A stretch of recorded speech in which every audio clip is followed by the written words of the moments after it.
You are once again here taking a live look over at Utah Valley University as the crime scene does remain active. Police right now, several law enforcement agencies, including the FBI, combing over the evidence and searching for the assassin who killed Charlie Kirk as he was speaking at an event yesterday there on campus. The crime scene tape is still up and folks are on alert as the manhunt does resume. I do want to talk a little bit more about what happened there yesterday. Adam Bartholomew is the host of Cruising Maine and live streamer on Mainstream Media Utah. He was there covering all of this. And Adam, thank you so much for taking the time to be here. I can't even begin to imagine what you did see yesterday. Thanks for having me. Yeah, it was a real tragedy unfolded in front of our eyes yesterday. And can you break down for me exactly what happened? Walk me through all of it.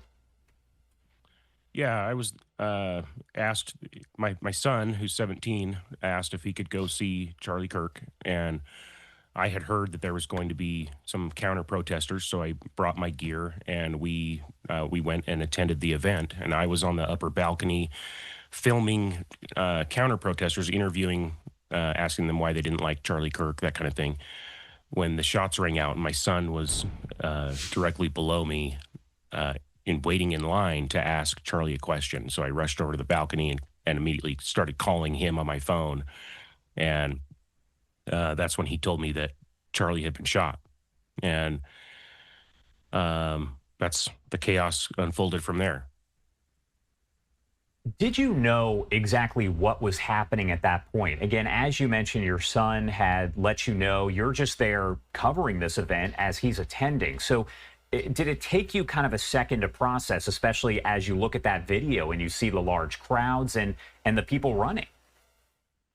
Yeah, you can see the kind of the way the buildings are positioned around us. So when the shot rang out, it kind of echoed around those buildings. And I initially thought it could have been firecrackers.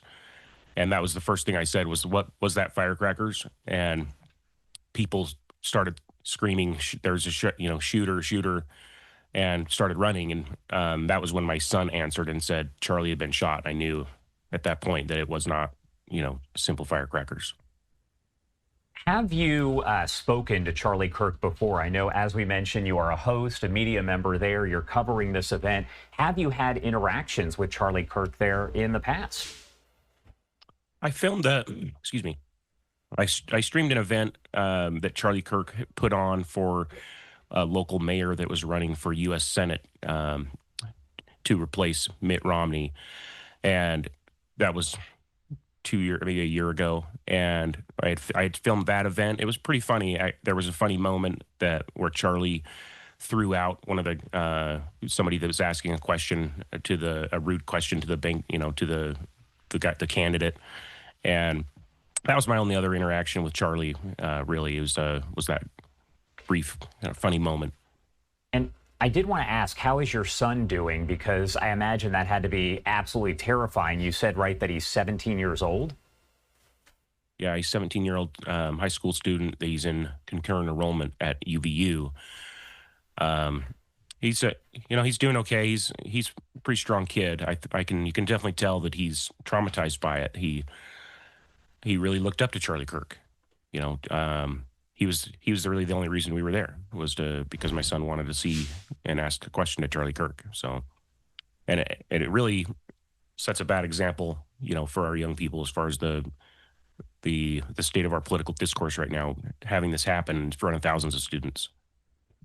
I did want to ask you here, for folks who aren't necessarily familiar with the town that we're talking about, can you tell me a little bit about it, but also about the university itself? Yeah, it's Utah Valley University is located in Orem, Utah. And, it's a decent-sized city, metropolitan area, the Provo-Orem area. And it's in Utah County, south of Salt Lake City. And it is definitely a more conservative area. It's probably 70% Republican voters. So definitely a conservative area that this happened, and it's really surprising. What do you hope that folks watching right here and essentially just people in general across the country can take away from what we've seen happen?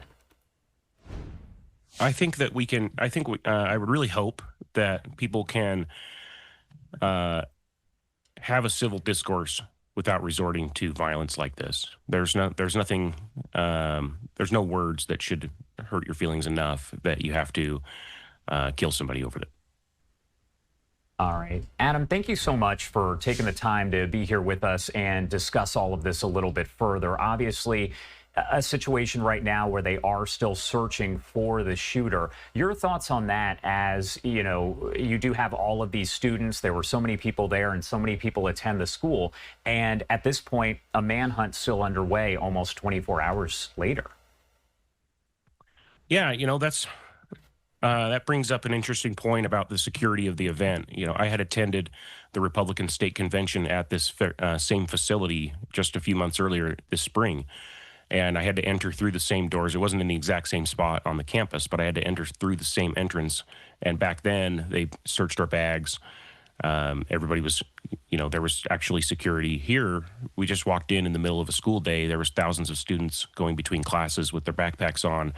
I was carrying this gear bag, and I with my tripods poking out of the top. Nobody stopped me. Nobody searched my bag. There was absolutely zero security except for right around the immediate, the immediate vicinity of Charlie Kirk. So I think I saw a couple sheriffs on one roof, but other than that, there was no real like event security. So, you know, there's a lot of stuff to process about this whole event, but the striking lack of security is really something that is interesting to me. And I'm sure that will definitely be a topic of discussion a lot over the coming days and weeks here. Adam, thank you so much for taking the time to join us. Is there anything we missed? Anything you want to add here before I let you go? No, I don't think, you know, it's a tragedy. I think that I hope we can all try and strive to be a little more like Charlie Kirk and stand up for our beliefs, because he wasn't afraid to stand up for what he believed, and he paid for it with his life. All right. Adam Bartholomew there. Thank you so much for taking the time to join us. We definitely appreciate your time. Thanks for having me. And I do want to take you out to this post here coming in from Fox News on social media, as they say sources are telling Fox News that messages were found written on the gun and ammunition that was used in the assassination of Charlie Kirk. As of right now, they say it is not clear exactly what those messages say, but sources just telling them that they were found on the gun and ammunition that were used in that attack. As we mentioned earlier, the Utah Department of Public Safety did say that the rifle that was used has been located. It was in a wooded area nearby. No other information released. They did say that they have, quote unquote, good video of the shooter. They are not releasing it right now, but also added that the shooter is believed to be, quote unquote, college age. If there is another update, and there likely will be later on today with officials, we're going to bring that to you in full, commercial free, as we always do on Live Now from Fox.